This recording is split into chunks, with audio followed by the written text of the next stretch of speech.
আমরা ন্যায় বিচার পাওয়ার জন্য এখানে এসেছি যে 2023 সালের 19 মে খুলনা প্রেস ক্লাবে আমাদের উপরে তৎকালীন খুলনা থানার ওসি হাসান আল মামুন এবং কয়েকজন পুলিশ কর্মকর্তার ঔদ্ধত্যপূর্ণ অপেশাদারী আচরণ সেই দিন আমাদেরকে চরমভাবে লাঞ্ছিত হতে হয়েছে।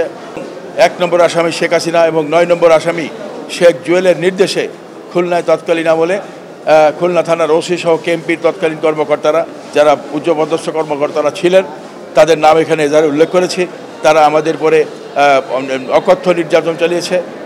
উন্মুক্ত সমাবেশের পারমিশন কেএমপি থেকে নেওয়া ছিল, সিটিএসবি থেকে নেওয়া ছিল।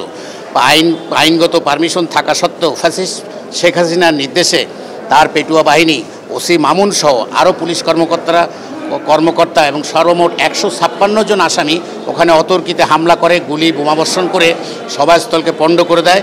আমরা তৎকালীন সময় মামলা করতে গেলে প্রশাসন আমাদের মামলা গ্রহণ করেনি।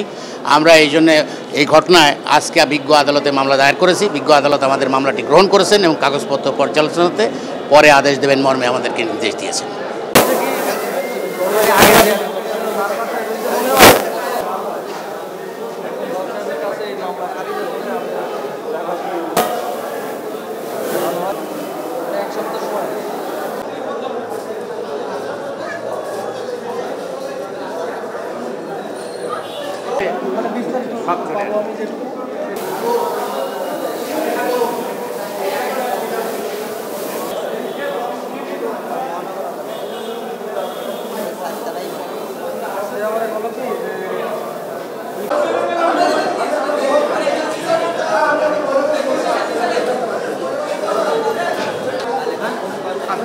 লোক না চিনি তো আমি আপনারে